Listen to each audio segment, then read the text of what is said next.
우리가 지난주 여호와 하나님께서 사무엘을 통하여 사울에게 기름을 부으셨음에 대해 나누어 왔습니다.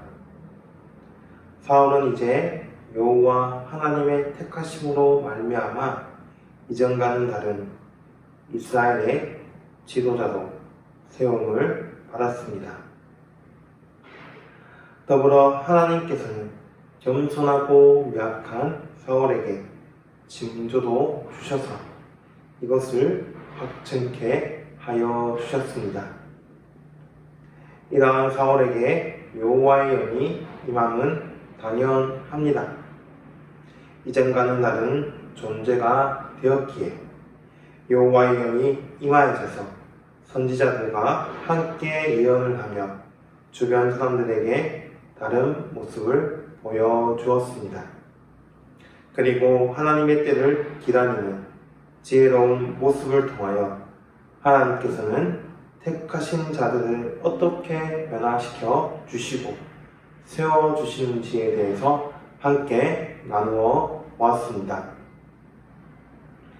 이제 사무엘은 지도자로 세워진 사울을 왕으로 선포할 준비를 합니다. 백성들을 미스바에 모이게 하여서 왕을 뽑는 절차를 진행합니다. 그런데 미스바가 어떠한 곳입니까? 미스바는 이스라엘 백성들이 하나님께 회개하여서 다시 관계를 새롭게 하였던 곳이 아니었습니까? 다시 이 미스바에 모인 이스라엘 백성들은 하나님과 인간 그리고 백성인 자신들과의 관계를 다시 새롭게 합니다. 그러나 사무엘은 먼저 이스라엘의 잘못을 꼬집습니다. 인간의 왕을 원하는 것은 진정한 왕이신 하나님을 버리는 일임을 말합니다. 하나님께서 베풀어 주신 구원의 은혜에 대한 반역이며 하나님을 거부하는 일임을 말하며 더불어 비록 너희는 하나님을 버렸지만 하나님께서는 그럼에도 너희 백성들을 위해 일하시며 왕을 세워주신다라고 전합니다.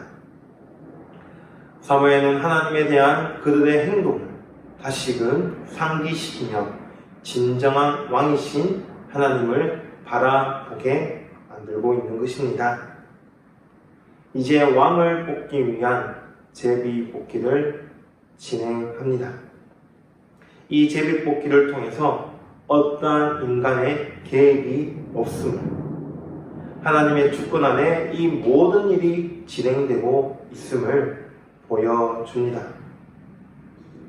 12지파 중 베냐민 지파 그리고 마드리의 가족 기스의 아들 곧 사울이 뽑혔습니다.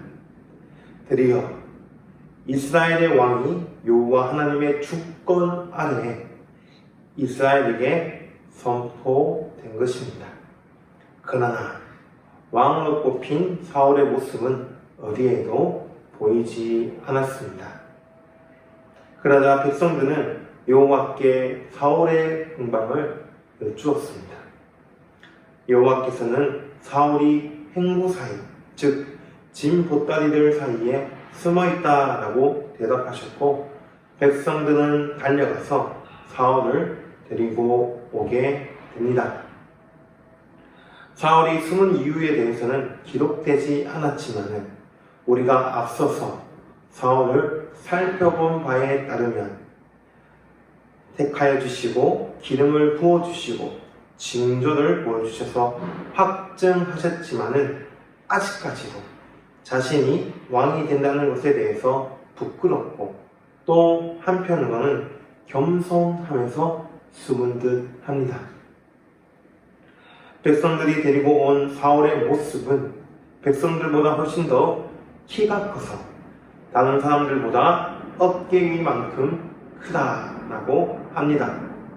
앞서서 9장 2절에서는 사울의 용모가 준수하다고 하였으니 그의 모습은 백성들의 오감에 호감을 사기에 충분하였습니다.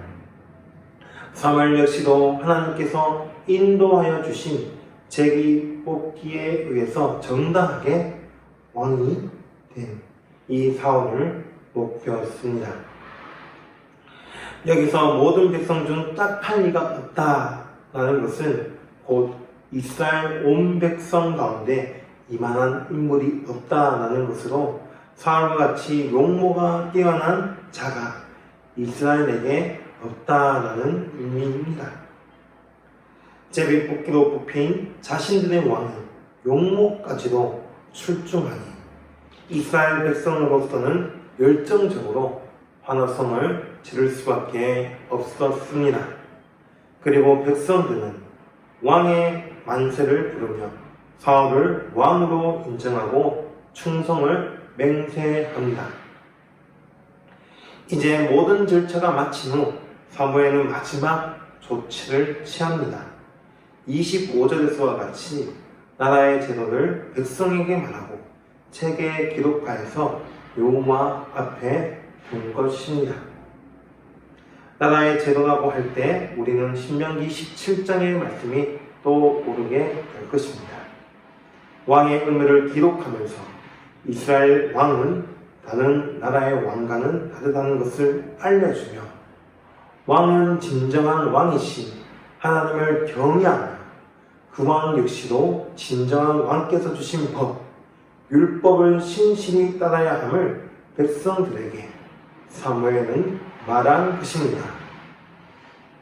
이것을 통하여서 이스라엘의 왕은 진정한 왕이신 여호와 하나님의 통치를 대리하는 대리 통치자이며 이스라엘을 구원하고 그들의 안녕을 위해서 하나님의 말씀과 법에 맞게 다스리며 모든 것을 쏟는 자임이 드러내었습니다. 이제 이스라엘이라는 왕국을 통하여서 하나님의 통치하심이 만방에 드러날 것입니다. 인간의 왕이 최고의 위치에 있는 것이 아닌 진정한 왕이신 하나님의 다스림을 인간왕 역시도 받고 그 하나님의 통치에 인간왕도 순종하며 백성들을 다스려 나갑니다. 자신의 뜻, 마음, 생각대로 통치하기보다는 하나님의 말씀과 법에 따라 잘 다스려 나감으로써 왕국이 번성해 갈 것입니다. 그리고 이것을 통해 하나님의 통치하심이 얼마나 중요하며 의지해야 되는지를 이스라엘은 보여줄 것입니다. 결국 이 이스라엘의 왕정은 다른 열방의 왕정과는 전혀 다른 성질의 왕정으로서 하나님의 영광을 높이며 밝히 드러낼 것입니다. 이러한 나라의 제도를 백성들에게 선포한 후 이를 책에 기록하여서 여호와 앞에 두게 되고 백성들을 각기 집으로 돌려보냈습니다. 이렇게 끝이 난다면 참으로 하나님께서 진행하시는 일을 백성들이 잘 받아들이고 있구나라는 것을 우리가 알고 본받을 수 있지만 저자는 여기서 하나님의 일하심에 대한 백성들의 반응을 두 가지로 나누어서 말씀합니다. 첫 번째 반응은 사무엘을 통한 여호와의 택하심을 백성들이 순종하여 사울을 따름입니다. 저자는 순종한 백성들을 마음이 하나님께 감동된 유력한 자라고 묘사합니다. 이 마음이 하나님께 감동된 유력한 자를 직역하자면 하나님께서 그들의 마음을 건드리신 유력한 자들이라고 알 수 있습니다.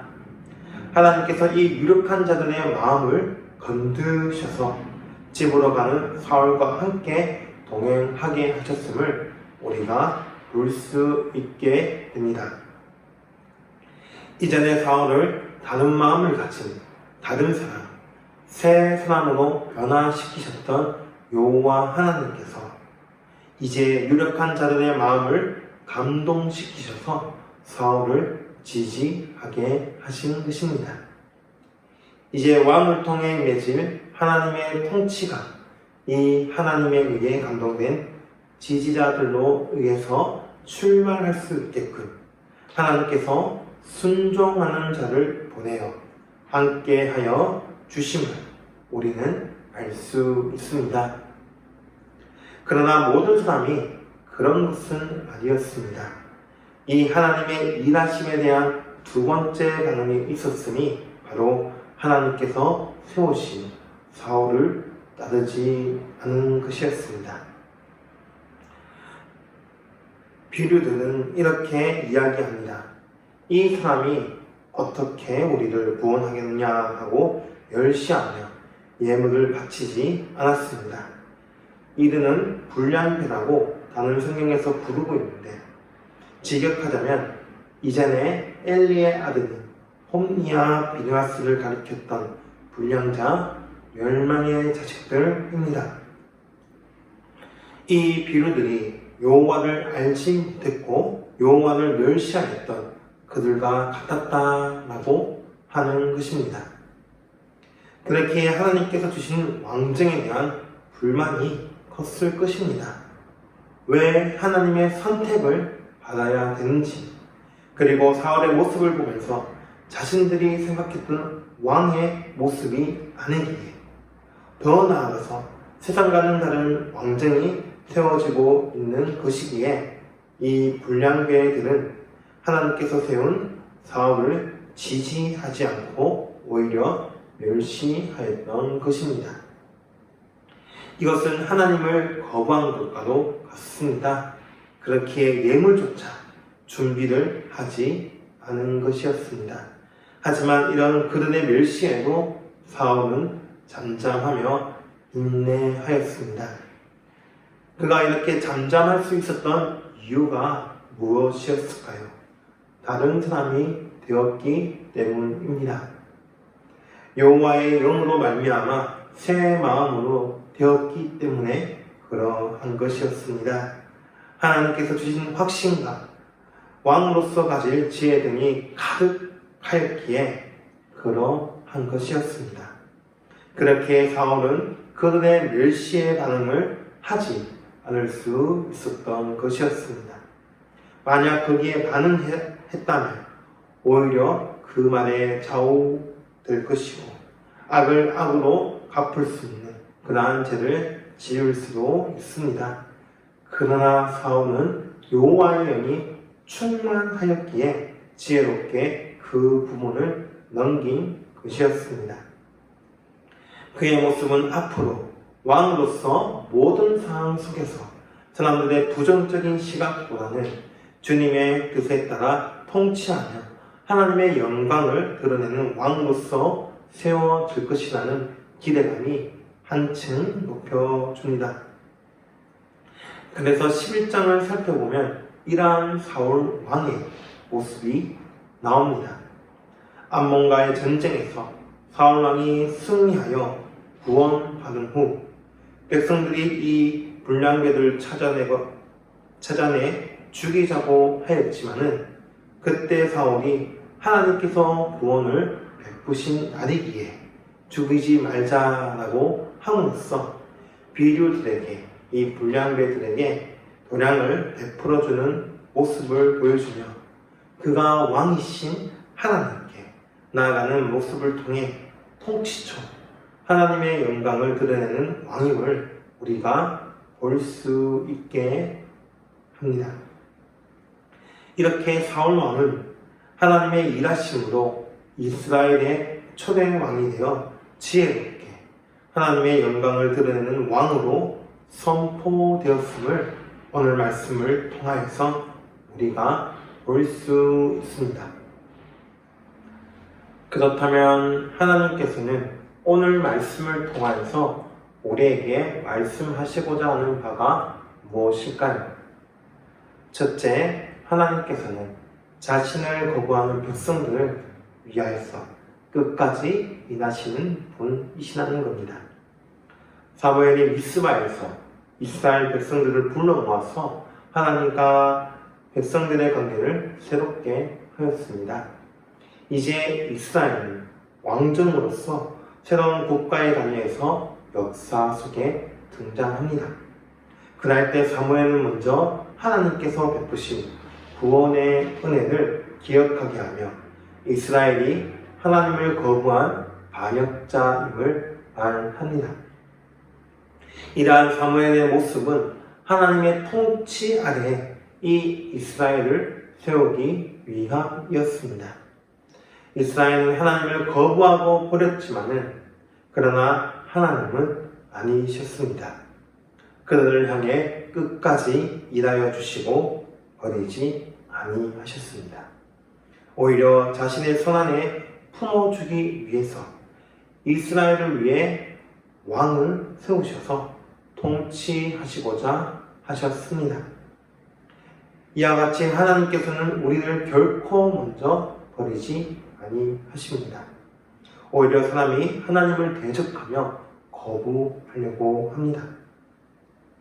사람은 조그마한 기회가 생긴다면 놓치지 않고 하나님을 버리려고 합니다. 하나님을 떠나서 자신의 뜻에 따라 살아가려고 합니다.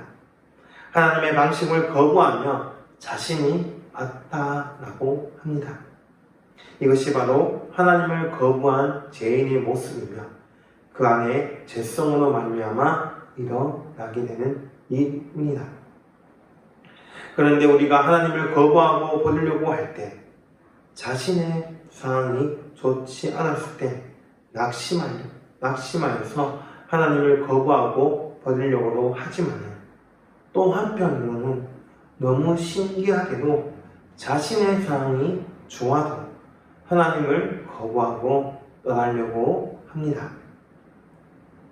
자신의 교만함에 취해서 그러는 것입니다. 그것이 죄성에 휘둘리는 바로 죄인의 모습 아니겠습니까?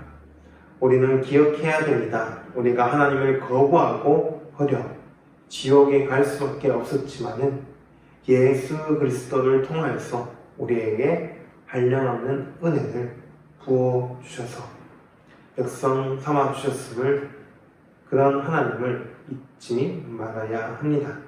그리고 하나님께서는 이 백성들을 버리지 아니하시고 끝까지 책임져 주시고 하늘나라를 향해서 도착할 수 있도록 지금도 일하여 주십니다.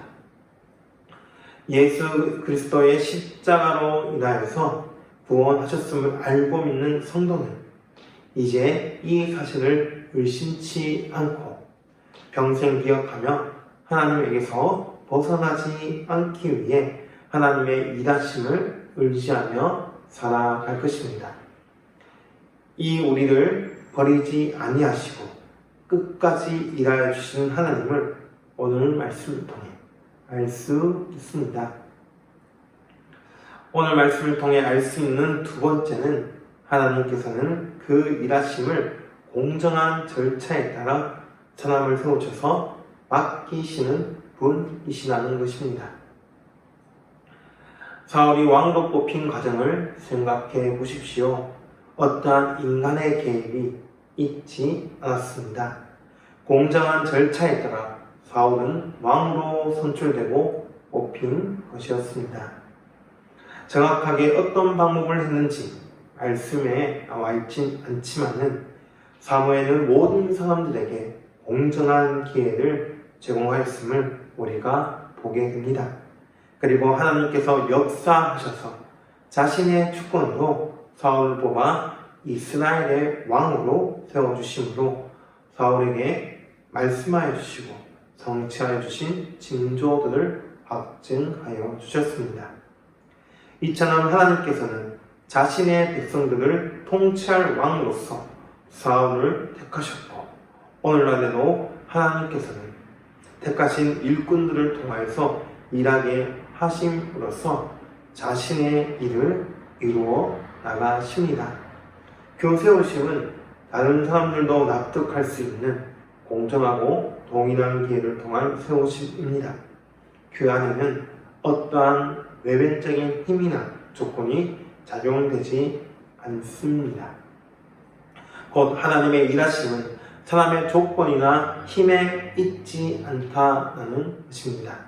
만약 그렇게 세워지게 된다면 성취된 일들이 자신의 힘으로 된 줄 알고 교만하여져서 결국 하나님의 일을 이루어가지 못하고 오히려 무너지게 될 것입니다. 그러므로 성도는 자기 자신의 힘과 조건으로 된 것이 아님을 꼭 기억해야 합니다. 성도는 동일하게 그리스도의 십자가로 말미암아 세워진 하나님의 일하심을 위해 택한 바는 일꾼입니다. 성도로서 더 나아가서 어떠한 일에 일꾼으로서 세워질 때 이 점이 너무나도 중요하기에 우리는 잊어서는 아니 될 것입니다. 만약 공정하지 못한 방법으로 일꾼들이 세워지고 의심을 받는다면 이 영광스러운 하나님의 일하심이 어떻게 되겠습니까? 사람의 손으로 그 일하심이 해가 될 뿐입니다. 그러므로 성도는 꼭 기억해야 합니다. 자신이 어떠한 존재인지 말입니다.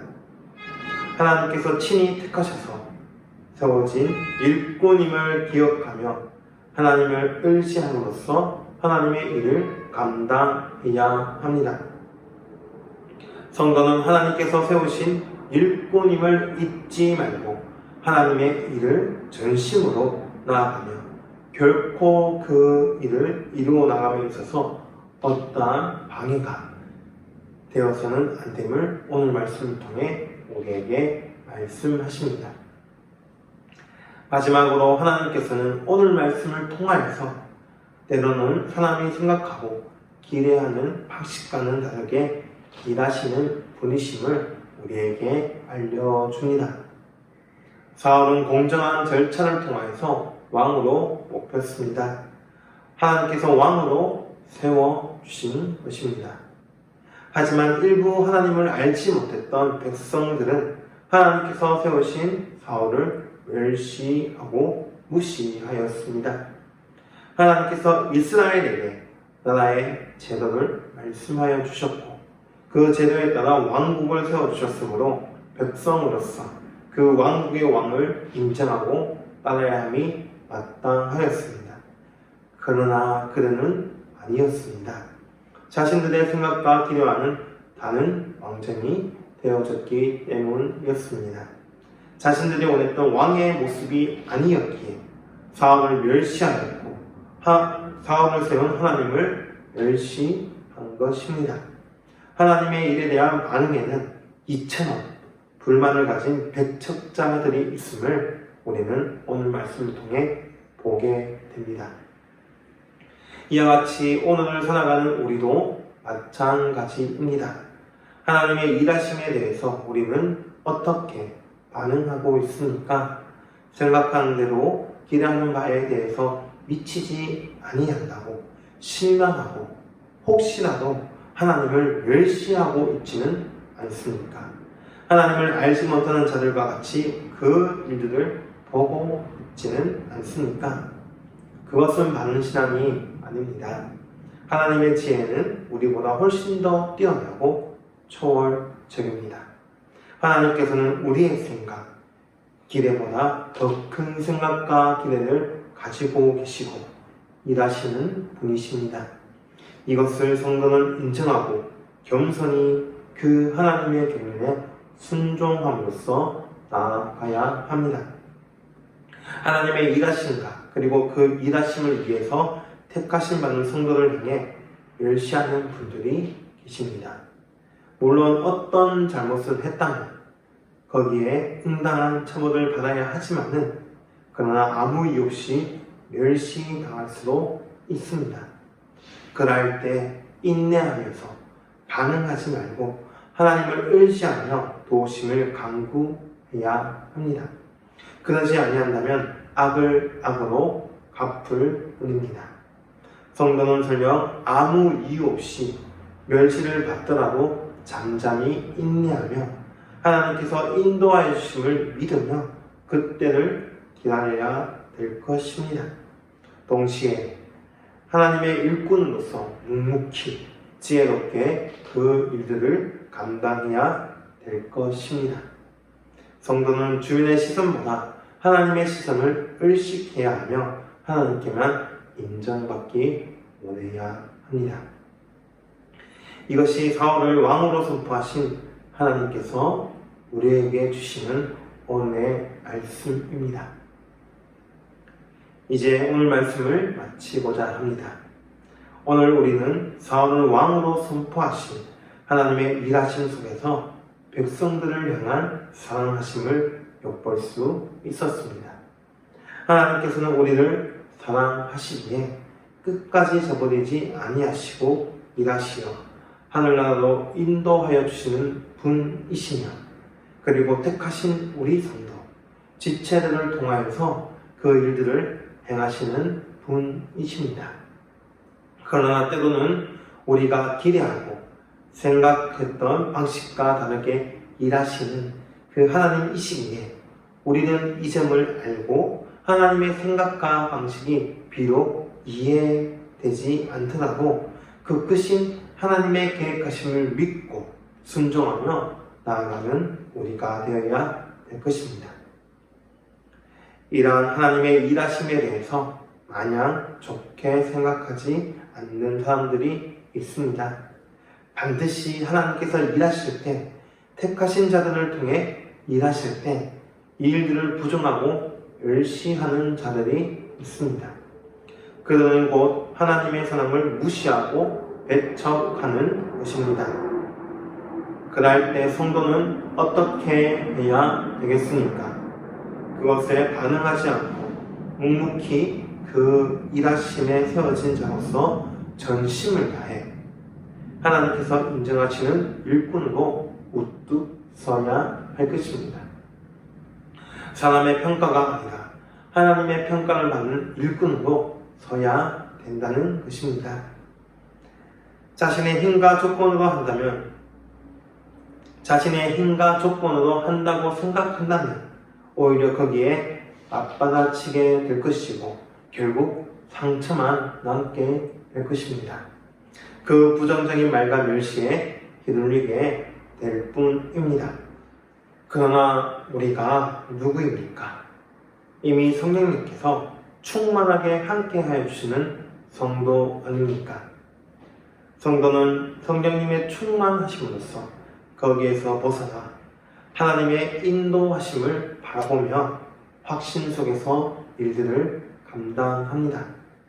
또한 옆에 택하신 지체들을 통하여서 이 일들을 위로하여 주시는 하나님을 믿고 이겨 나갑니다. 그리고 하나님의 인정하심만 바라보기에 그 멸시에 대해서 잠잠히 인내하며 끝까지 버리지 아니하시는 하나님의 사랑을 의지할 것입니다. 그러므로 하나님의 일하심 속에서 그분의 사랑을 보며 하나님의 일하심이 성도를 통하여서 이루어짐에 대해 감사하며 나아갑시다. 그날 때 하나님의 그 일을 할 때 흔들리지 않고 하나님을 버리지 않으며 하나님께만 인정받기 위해 전심을 다하는 우리가 될 수 있을 것입니다. 이것이 바로 하나님의 일하심을 바라보고 나아가는 성도의 신앙입니다. 이 모든 것을 허락하여 주신 하나님께 감사드리며 전심을 다해 나아가는 우리 모두가 되길 주님의 이름으로 소망하겠습니다.